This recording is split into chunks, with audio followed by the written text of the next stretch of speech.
Hey everyone!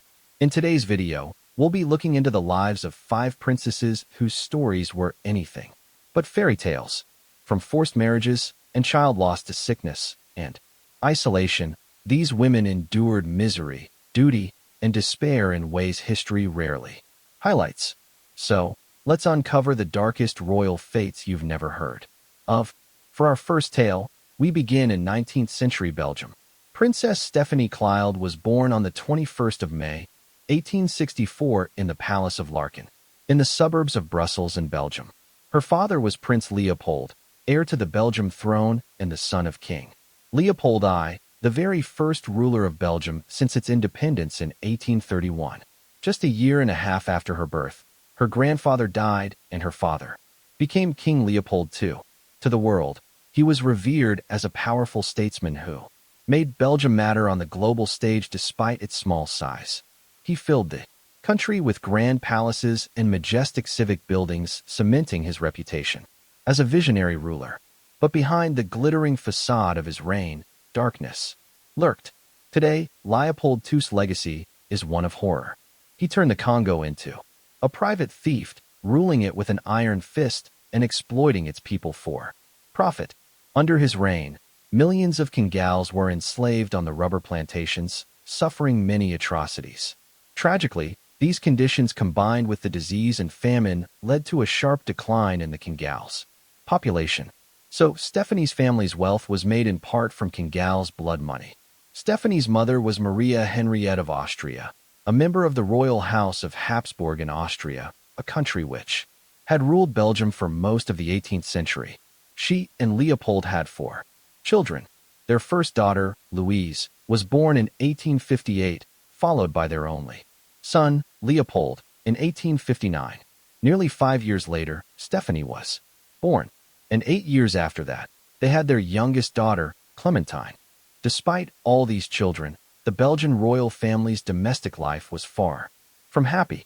Their parents' marriage had been a purely political arrangement, and they had completely different interests and personalities. Over time, tensions grew, and Queen Marie Henriette increasingly distanced herself from her husband, spending much of the 1870s apart from him.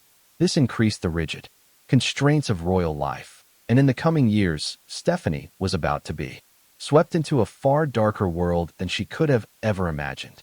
Stephanie's early years were marked by a tragedy. In January 1869, her world was shattered when her brother, the heir to the throne, passed away, plunging the royal household into mourning. Although just 4.5 years old, this tragedy left a deep mark on Stephanie and began the decline of her parents' marriage. Then in 1871, disaster struck again. Europe was still battling waves of deadly disease, typhus, smallux, and the dreaded Blue Death, a nickname for cholera. And it wasn't long until an outbreak swept through Brussels. Stephanie, not yet 7, fell gravely ill with typhus. For weeks, she drifted between life and death, unconscious, feverish, and full of pain. Her family feared for the worst, but against all odds, she survived. 3 years later, Stephanie's rigorous education began. She was taught a variety of subjects to a high level and was multilingual, though she was not coddled, and she and her sisters were taught by strict disciplinarians. From 1875 onward, Stephanie often found herself as the highest-ranking female royal at court. Her older sister Louise had married and left Brussels while her mother was frequently absent from the capital. Then in the winter of 1878, her fate was sealed. Barely a teenager, she was introduced to Crown Prince Rudolph of Austria, the only son of Emperor Franz Joseph and heir to the vast Austro-Hungarian Empire. Rudolph was 20 while Stephanie was just 14, but their meeting was no accident. This was a match in the making. Behind the scenes, negotiations were in full swing.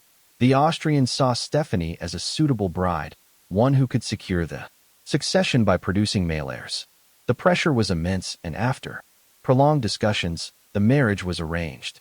On May 10, 1881, just days before her 17th birthday, Stephanie and Rudolph were wed in a grand ceremony in Vienna.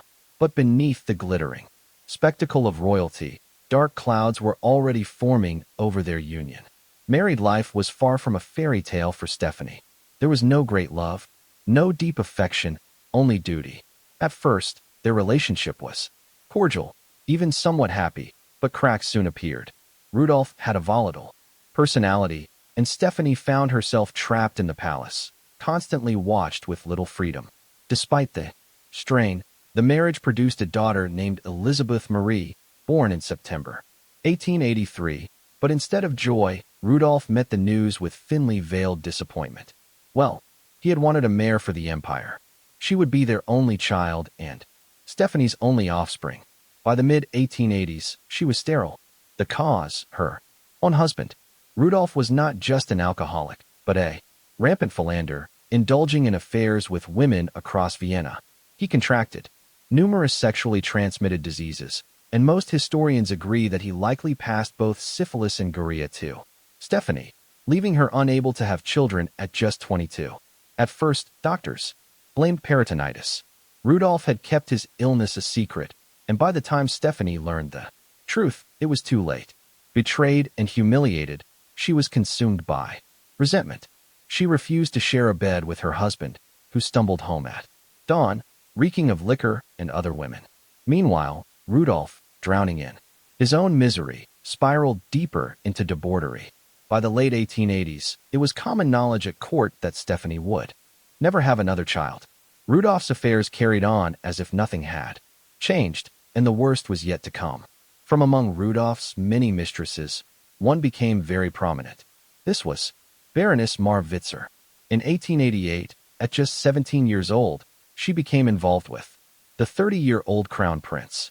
And during this time, Rudolph's behavior grew even more erratic, possibly due to his worsening syphilis. He and Witzer began spending much of their time at Mailing, a secluded hunting lodge near Vienna that Rudolph had bought and turned into a private retreat from the imperial court. On the 30th of January, 1889, Stephanie received shocking news. That morning, her husband, Crown Prince Rudolph, and Mary Witzer were found dead at Mailing. The Mailing incident, as it has become known, led to an investigation, and rumors of conspiracy, assassination, and even political intrigue swelled for years. But in the end, the truth was grim. Rudolph shot his mistress and then took his own life. Thus, at just 24 years old, Stephanie was a widow and unable to have any further children. Curiously, in the letter which he left for her, Rudolph expressed some affection, though there is no doubt that his impact on her life was terrible in many ways. After Rudolph's death, Stephanie hoped to return home to Belgium. But there was one problem. Her daughter, Elizabeth Marie, was still a Habsburg princess, and the imperial court refused to let her leave Vienna. Stephanie, now the Daer crown princess, was stuck in a city where she was unwanted. Her in-laws turned their backs on her and viewed her presence as a painful reminder of what had happened with Rudolph. During this lonely time, she found comfort in a romance with Count Error Podsky, a Polish nobleman who had stood by her through the darkest days. But fate struck again. Podotsky, still under 40, suffered from laryngeal cancer. A failed surgery left him unable to speak, and by March 1890, he was dead. Stephanie, still grieving Rudolph's violent end, was once again plunged into mourning. To escape her sorrows, she traveled extensively, drifting through the Mediterranean, Malta, Tunisia, Sicily, Corfu, and beyond, searching for distraction, relief, or perhaps a new beginning. Still young and able to remarry, King Leopold II had grand plans. He wanted Stephanie to marry the new heir to the Austro-Hungarian Empire, Archduke France Ferdinand. But that match never happened. Instead, by the late 1890s, Stephanie found love with Count Elm Lunoy, a Hungarian aristocrat. This was no political alliance. This was a marriage of affection, and Elmer even converted to Roman Catholicism, hoping to win King Leopold's approval. It didn't work. In a fierce letter, her father flatly refused to sanction the marriage. He would not allow his daughter to marry beneath her station. Despite this, Stephanie defied her father, and on March 22, 1900, she married Elamir at Miramar Castle near Trieste, losing her imperial titles in the process. Throughout these years, continued family disputes were emerging. Back in Belgium, Stephanie's father was growing old, and, without a surviving direct male heir, plans were put in place for his nephew, Prince Albert, to succeed as King Albert I. Leopold had long been furious with his daughters for marrying beneath their station and had all but disowned them. His resentment ran so deep that he forbade Stephanie from attending her mother's funeral in 1902 and refused to see her before his death. After Leopold's death in 1909, his daughters expected to inherit a share of his immense fortune. Instead, they discovered something quite shocking. He left most of his wealth to Caroline Lacroix, his much younger mistress, whom he had secretly married just 5 days before his death. Enraged, Stephanie and her sisters launched a fierce legal battle that dragged on for 5 years. In the end, Stephanie managed to secure a settlement of 5 million francs. In the summer of 1914, while on a state visit to Sivo, the heir to the Austro-Hungarian Empire, Archduke Franz Ferdinand, the man Stephanie's father once hoped she would marry, was assassinated by a Serb nationalist, Gabrielo Princip. His death triggered a crisis that quickly spiraled into the First World War. Just weeks later, Germany invaded Belgium despite its neutrality, and Stephanie's homeland remained under German occupation for the next 4 years. As Austria-Hungary was allied with Germany in the war, Stephanie found herself in an uncomfortable position living in the empire that was helping to occupy her homeland. Moreover, she'd become convinced that Emperor Franz Joseph had been in some way involved in the assassination of his heir, Franz Ferdinand. Luckily, by then, she and Elamir were far from Vienna. In 1906, they'd settled at Rausold Sam Mansion in what is now Slovakia, one of the few places untouched by the war. There, Stephanie dedicated herself to charitable work, finding purpose in a world unraveling around her. When Emperor Franz Joseph died in 1916, Stephanie and Elmer returned to Vienna for both his funeral and the coronation celebrations of the new ruler. Just 2 months later, Elmer was made a prince within the Hungarian aristocracy, but their world soon crumbled. In October 1918, Austria-Hungary lost the war and collapsed into separate nations. While most Habsburg royals were exiled, Stephanie and Elamir were spared. They remained at Rudolf's mansion, though they continued to travel frequently and had a happy union. Stephanie and Elmer lived a quiet life. After the First World War, by then she was also a grandmother as her daughter had given birth to several children in the early 1900s. However, the relationship between Stephanie and her daughter became strained in the early 1920s. This was on account of Elizabeth Marie's personal life and her politics. She was a socialist and became known in Austria as the Red Archduchess. After a final falling out in 1924, Stephanie and her daughter Elizabeth Marie seemed to have cut ties completely, never speaking again. During these years, Stephanie composed her memoirs published in 1935 and in English in 1937 under the title I Was to Be Empress. However, it was not a full autobiography as she barely mentioned the half-century that followed Rudolph's death. Instead, the book was divided into 4 parts with the final section titled Tragedy Mailing. It was clear that her story, at least the one she chose to tell, ended in 1889. Perhaps her publishers knew that this was the version readers wanted. Or maybe she simply didn't want to share the details of her private life since that fateful day. In September 1939, the Second World War broke out. Stephanie and her husband didn't live near the front lines in the bordering countries, were spared the worst of the fighting. Yet towards the end of it, the couple were troubled by plans the Nazis drew up to convert Rudol's into a field hospital as the Soviet Red Army advanced into Central Europe. When the Russians arrived there in the late spring of 1945, Stephanie Elmer took refuge at the Panhelma Archabbey. She died there on the 23rd of August, 1945, at 81 years of age. She had disinherited her daughter a year earlier, and Elizabeth Marie did not attend Stephanie's funeral. She was buried in the Archabbey's crypt, and Elm, who died just under a year later, was buried next to her. Next, we journey back to 17th century Spain, where a delicate young princess was pushed into an uncle marriage and suffered the consequences.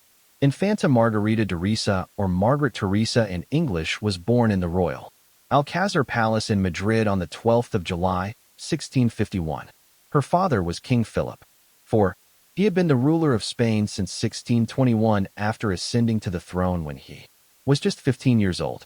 Philip was known as Rey Planeta, which means the planet king.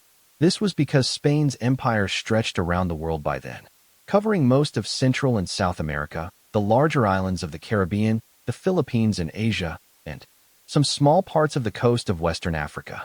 Margaret's mother was Mariana or Maria Anna of Austria, a daughter of Ferdinand III, Duke of Austria, and Holy Roman Emperor.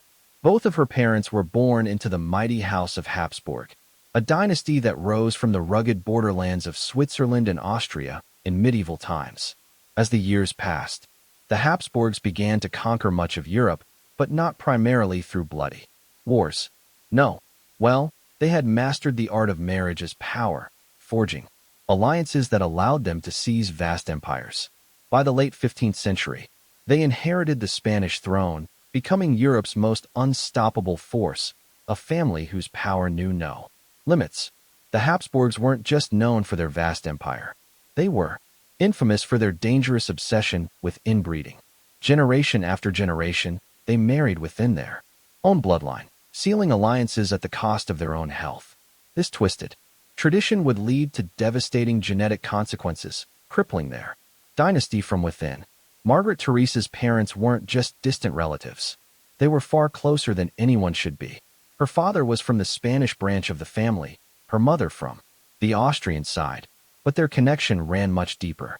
Because in a shocking display of royal inbreeding, they were uncle and niece. The disturbingly close blood ties between Margaret's parents came at a cost. Of their 5 children, 3 died in infancy. Only 2 survived, Margaret and her younger brother, Carlos, known as Charles in English. But survival didn't mean salvation.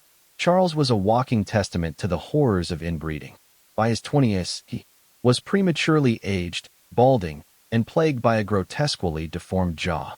His mind seemed to wither just as fast as his body, showing signs of early dementia. He was later nicknamed by contemporaries the Bewitched, as many believed his physical and intellectual issues were the result of sorcery. In fact, Margaret and Charles's inbreeding coefficient was grotesquely high, with some estimates suggesting they were as inbred as children born to siblings. To this day, historians debate whether Charles's condition was purely genetic, the tragic result of centuries of unchecked inbreeding, or something else. Margaret may have been luckier, but she wasn't completely unaffected.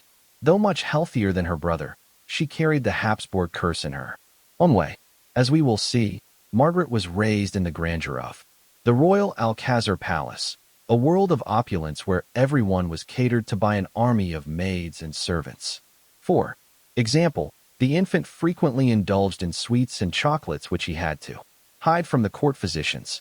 Yet beneath the luxury lay the suffocating constraints of the Madrid court, where every movement, every word, every glance was dictated by unyielding royal etiquette.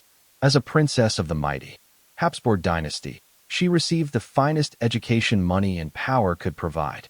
She was taught multiple languages, versing herself in German to better converse with her Habsburg cousins from the Austrian side of the family, and learned some Latin, the sacred language of scholarship and the Roman Catholic Church. But no education could prepare her for the fate that awaited her. As Margaret grew older, she couldn't ignore the glaring age gap between her parents. Well, her father was nearly 30 years older than her mother, but if that detail disturbed her, she never showed it. Age differences aside, her parents adored her. She was their prized jewel, the only truly healthy child their union had produced, and they shelled her with affection. With her delicate features and lively spirit, Margaret captivated those around her. She was their little angel, a nickname whispered with adoration by family and friends alike. Perhaps that's why her parents commissioned one of Europe's greatest painters to immortalize her in a stunning portrait when she was just 5 years old. A portrait that would become one of the most famous paintings in history. Velázquez's painting was once known as La Familia, the family. Today it is called Las Manas, which means the ladies in waiting. This is a more appropriate title as it depicts Margaret being waited on by several household staff who are fixing her dress. Among the many figures captured in the painting, another stands out, Marie Barbola, a courtier with dwarfism. In an era when those with her condition were often reduced to mere entertainment for the nobility, Velázquez did something radical. Instead of simply portraying her as a joke, he gave her depth, dignity, and a piercing gaze that suggests a complex inner world. Even Velázquez himself appears in the masterpiece, a silent observer of the lavish yet rigid world of the Spanish court. Other people are seen in paintings and mirrors in Las Manas, including Margaret's parents. And this wasn't the only famous painting of Margaret either. Velázquez painted no less than 5 portraits of the princess in her youth, immortalizing her prettiness and royal elegance. In fact, she was one of the most painted young people in all of early modern Europe, crafting her image of power and prestige. Though this would contrast with the sad destiny that awaited her, it might seem hard to fathom to modern minds, but by the time Les Meninas was painted in 1656, when Margaret was just 5 years old, there was already a growing discussion at the Spanish court about who she would marry. In the ruthless world of royal politics, marriage was never about love. It was about power. Emotions and personal desires meant nothing when dynasties were at stake. As the daughter of the King of Spain, Margaret wasn't just a princess. She was a high-stakes chess piece in the brutal game of European diplomacy. Her future decided long before she even understood it. For instance, at one point there was a suggestion that she could marry Charles Stuart of the English royal family. He was restored to the English throne as King Charles II of England, Scotland, and Ireland in 1660 after England had briefly experimented with being a republic in the 1650s. A marriage of this kind would have been used to form an unlikely alliance with the English at a time when France and Spain were bitter rivals for dominance of Western Europe. In the end, Charles instead married Catherine of Banza, a Portuguese bride, in 1662. The collapse of negotiations for Margaret to marry Charles Stuart was primarily owing to King Philip's opposition. Instead, he believed that his daughter should marry a member of the Austrian side of the Habsburg family. He seemed to show no concern whatsoever that this marriage would deepen the family's inbreeding. After all, it was simply how the Habsburgs kept power in their grip. As for Margaret, she had no say in her fate. When negotiations between Madrid and Vienna began, she was likely blissfully unaware of the shocking consequences this union would bring. She was still just 11 years old when it was announced at the royal court that she would marry Leopold of the House of Habsburg. Like her mother before her, Margaret was now destined to continue the incestuous Habsburg tradition and was going to marry a very close family member, a man who was both her first cousin and her uncle. Leopold was her mother's younger brother and had succeeded to become Archduke of Austria, King of Hungary, Croatia, and Bohemia, and the Holy Roman Emperor in quick succession in the late 1650s. Even in early modern Europe, there were some standards around when a child was old enough to marry. Margaret was betrothed to her uncle early in 1663, but she was deemed to be too young for the marriage to take place at that time. Instead, it was not until April 1666, by which time she was nearing her 15th birthday, that Margaret set off from Madrid to travel to Vienna. A 6-month tour followed, and the Spanish royal party only arrived in Vienna in December 1666. The marriage ceremony took place a few days later on the 12th of December. It was a magnificent event attended by many of Europe's most powerful royals and dignitaries with no expense spared. And the grandeur didn't end there. Celebrations raged on throughout 1667. Yet behind the splendor, a dark fate was already unfolding. Life in Vienna was peculiar and sometimes difficult for Margaret. To begin with, she and her new husband had a strange marriage. It might surprise modern ears to hear this, but they didn't try to ignore their close blood relationship. She actually called him uncle. Despite this unorthodox situation, they did get along. They enjoyed some of the same pursuits, including art and music, and Leopold did his best to make sure Margaret was comfortable in her new surroundings. It was also common for royals like Margaret when they left their homeland to go and marry a foreign ruler or prince to bring along members of their old household staff. So, she would have had some familiar faces around her at the court. In Vienna, as she acclimatized to her new life. Perhaps there were even some of the people who had been there in Madrid when Velázquez was painting Las Meninas many years earlier. Despite this, Margaret remained deeply homesick, clinging to her Spanish roots and doing little to improve her German. As time passed, her once delicate beauty began to fade. Her complexion grew paler, her features more fatigued, and the characteristic Habsburg jaw became more pronounced. The marriage was troubled in other ways, too. Margaret became pregnant almost immediately after arriving in Vienna and gave birth to a boy named Ferdinand in September 1667. He only survived for 3.5 months, though, and died in January 1668. Their luck seemed to change with the birth of their next child, a daughter, Maria Antonia, born in January 1669. She would be the only one of Margaret's children to survive. Two others were not so fortunate. A son, John Leopold, was born on the 20th of February, 1670, but tragically died within hours. Another daughter, Maria Anna, lived just 2 weeks before, passing away in February 1672. And this devastating pattern was a sign of things to come. Margaret's difficult series of pregnancies were partly owing to her own health problems. Although she had been a much healthier child than her brother, she did have some growing health issues in the years leading up to and following her arrival in Vienna. When she arrived to the Austrian capital late in 1666, people there quickly began commenting on her frequent illnesses. For a time, many observers put this down to the constant strain of pregnancy. In just 6 years, she endured 6 pregnancies, including 4 live births and 2 miscarriages, each leaving her weaker and more depressed than before. But as time passed, it became clear that something more sinister was at play. Margaret was often confined to her bed, even when she wasn't pregnant. Physicians diagnosed her with an enlarged thyroid gland, but in the 17th century, there was no cure, and her condition only worsened. Things really went downhill for Margaret in the early spring of 1673. She had a 3-week-long attack of stomach pains. Then she developed a fever. There are documents that were written by foreign ambassadors at the court at Vienna at this time which indicate that many were seriously concerned that she would die. By early March, she had difficulties breathing, and on the 10th of March, a confessor was called in to hear her last confession and give her the sacrament. Just 2 days later, on March 12th, Margaret died at the tender age of 21. An autopsy revealed a heartbreaking truth. She was carrying another baby boy at the time of her death. Her life, cut tragically short, ended in the imperial crypt in Vienna, where she was laid to rest. The death of the Archduchess and Holy Roman Empress resulted in a lengthy mourning period at the Austrian court. The funeral services stretched on for weeks into April. Leopold was devastated by his wife's untimely death. However, this didn't stop him marrying again by the end of the year.